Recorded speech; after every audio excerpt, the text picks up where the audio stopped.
Welcome back to the David Curtin Show here on today's News Talk TNT. And it is really good to have with me on the show in this section, Nick Buckley, MVE, who is standing as an independent candidate for the Greater Manchester Mayor.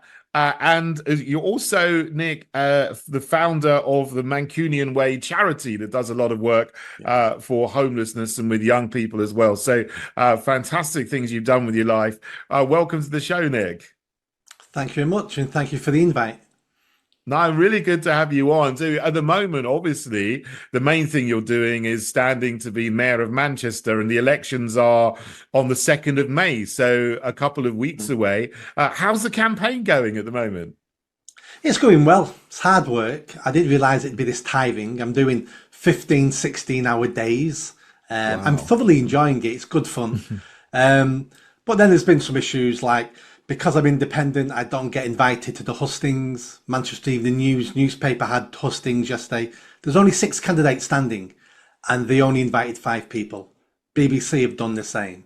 Small Business Network did the same. So I'm up against it, but I knew I was going to be up against it. And just because a fight's hard doesn't mean you don't fight. I saw that. I mean, that's absolutely outrageous. I mean, you know, that you were the only candidate that they didn't invite to the hustings. I mean, that's brazenly silencing you or sidelining you, isn't it? I mean, the thing is, there's no law against that. There's no law to say you must invite all the candidates, but really it's complete bias and everybody can see that. Yeah, the only feedback I get back from these organisations is basically independents are not proper candidates. That's absolute nonsense. Yeah. You've paid a lot of money for the deposit, haven't you? Yeah, I've taken £10,000 out of my pension pot so I can stand at this election to make a stand. Wow, I mean that really is commitment, you know, and I'm glad you have done it because people have got a real candidate to vote for rather than the uniparty and the fake opposition, as I call them. I think everybody knows who I'm talking about. But you're really someone who cares about the people of Manchester, and you know, obviously, Greater Manchester has had Andy Burnham from Labour as the mayor for, is it 8 years, something like that? 7 years. Yeah. 7 years. How would you make Manchester better than what we've had over the last 7 years? Yeah, so something you'll understand is I want to go back to basics. So if I'm elected mayor, there'll be no vanity projects. There'll be no more fantastic multi-billion-pound projects that I'll be running or I'll be designing for Greater Manchester, because you can't build anything new when your foundations are crumbling. So my first aim and the easiest thing to fix will be Greater Manchester Police, because the Mayor of Greater Manchester is also the Police Crime Commissioner, and he can sack the Chief Constable anytime he wishes. And I'm not going to say I'm sacking the Chief Constable, but that is what the Mayor can do. I've worked with the police for 20 years. I used to be based in police stations. I've trained police officers. I was never a police officer myself. I was a council manager. I understand policing. We need to start reclaiming the streets. Knife crime now is getting to levels of London levels now. People are telling me all the time, you know, they're scared to go out at night on the streets. There's stabbings in Manchester almost every day. There's murders in Manchester now almost every day. We're now finding chopped up bodies now in Greater Manchester. We found one last week in a park, chopped up, wrapped in plastic. Policing is the #1 issue. And then we're looking at other things as well. Just like the rest of the country, nothing works in Greater Manchester. The NHS, the councils, probation, nothing works. Why doesn't it work? Because we never hold anyone accountable. And what I'm going to do as mayor, and the mayor doesn't have as much power as London mayor, but the power, the superpower I will have as mayor is my voice and my access to the press. So I'm going to be looking at what's failing in Greater Manchester, and I'm going to be finding the top civil servant in charge, and I'm going to be naming and shaming that top civil servant to the BBC, to the Manchester Evening News, going, this is the person, Jim Smith, I'm making that name up by the way, Jim Smith is the person who's running this department, and look at what it produces, nothing. Unless we start giving these people some skin in the game, nothing changes. And I'm watching my region, my country just slowly decline and crumble away as if we're not the most amazing country in the world, because we are. and the history books will tell us that. But at the moment, it's just managed decline, and I'm sick of it. I can't take any more. It is horrendous, isn't it? Because you've got a problem of politicians of the uniparty, they've all coalesced together, whether it's fake conservative, Labour, Lib Dem, Green, they're all pushing the woke agenda, the climate agenda. They're more concerned about your opinions on the internet than actually fighting real crime like knife crime and murder, like you've said.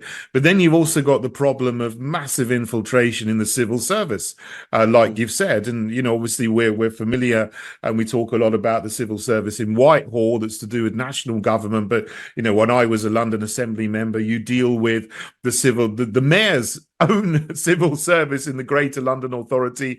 You got the Greater Manchester Authority, and they got civil servants, and they often get paid, several hundreds of thousands of pounds.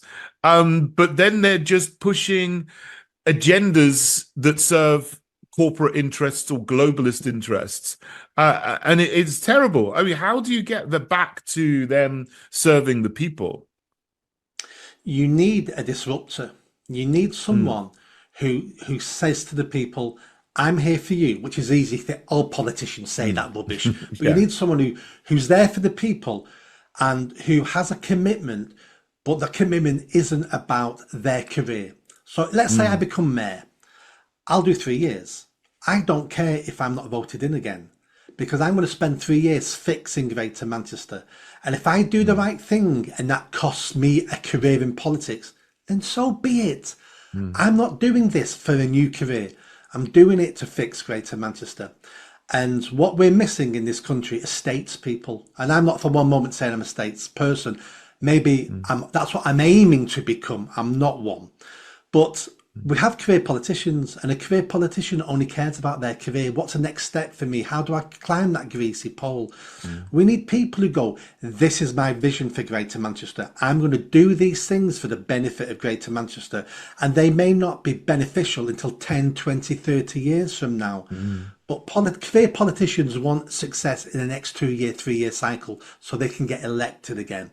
We solve no problems in 2 or 3 years because they're too complicated to solve. We need someone who will go, I'm putting in plans now that I will not be rewarded for, and somebody else 20 years from now will take the credit for it. But as a statesperson, I don't care. I don't care who takes the credit. I just want things to improve. Yeah. So, I mean, you've spoken about police and crime. Transport is another area, isn't it? I think where the mayor of Manchester has a lot of power and influence.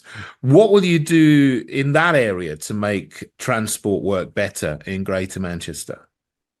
Well, to begin with, I need to make sure our bus services don't go bankrupt, because Andy Burnham now has taken control of the buses in Greater Manchester. He's just spent £5 million painting them yellow. Not buying new ones, by the way. £5 million on painting old buses yellow so they all look the same. That's how we're wasting taxpayers' money. But his new plan is called the B Network in Greater Manchester. In his plan, he has to increase passenger numbers by 30% in the next 5 years, or the whole project goes bankrupt.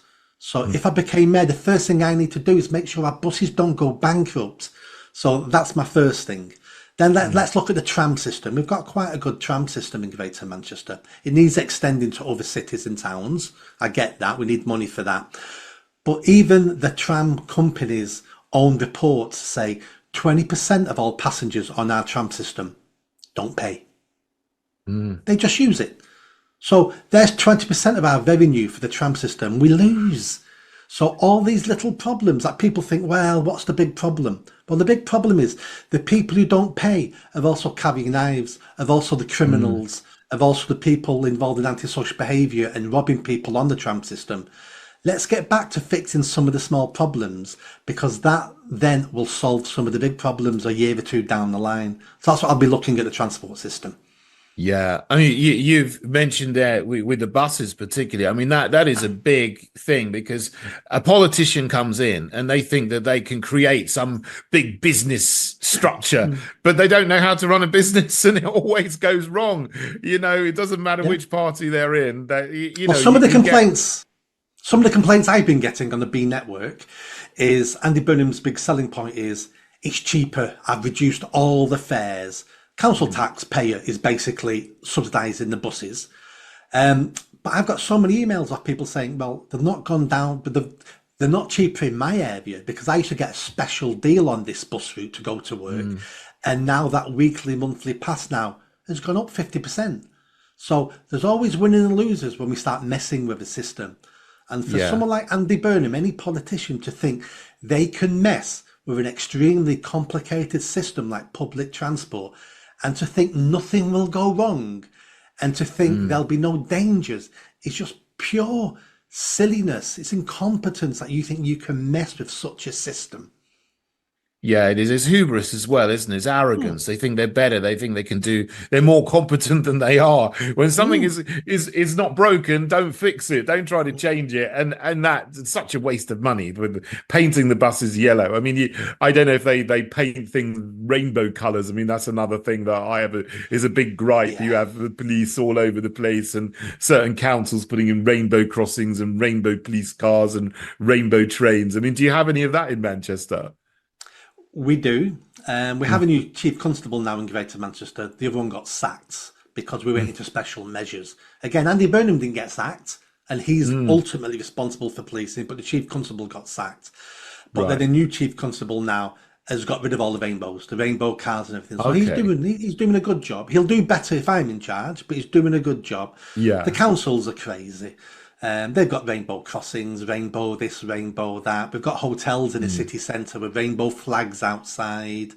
Um, but mm. but the rainbow nonsense is coming to an end. I can feel it. The Okay, CAS that's good. report.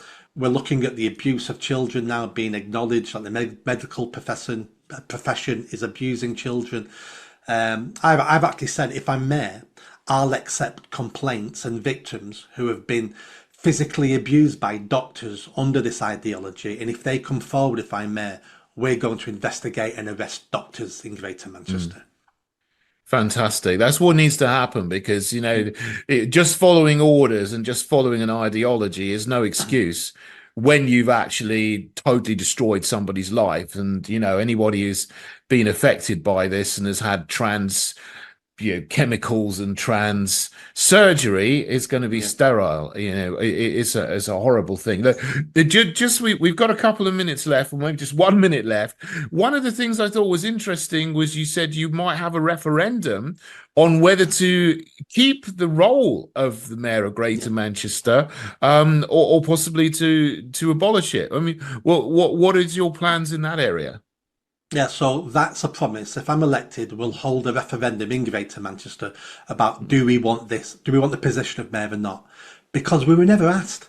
There's a hole Mm, in our democracy in Greater Manchester. This was forced upon us by a Tory government ten years ago.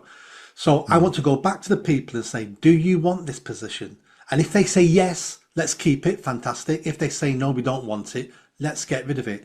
I'm mm. sick of big government forcing things upon us. When has the solution to any of our problems been more government, more politicians, more bureaucracy, and we're going to pay for it all through our council tax? When has that ever been a Yeah. solution?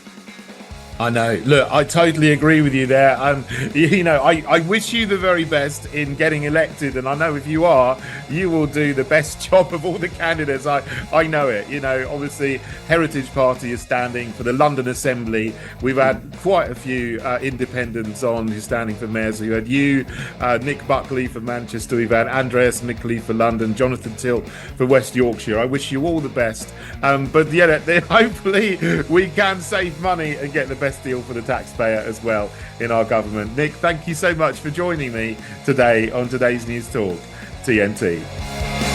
If you like that video, don't forget to subscribe to the channel, hit that notification bell and comment. And if you like what I'm saying about running for Mayor of Greater Manchester, then stick around. Tell your family, tell your friends. It's the only way I'm going to have a chance of winning is a grassroots movement. So be part of that movement and hit that bell. Thanks.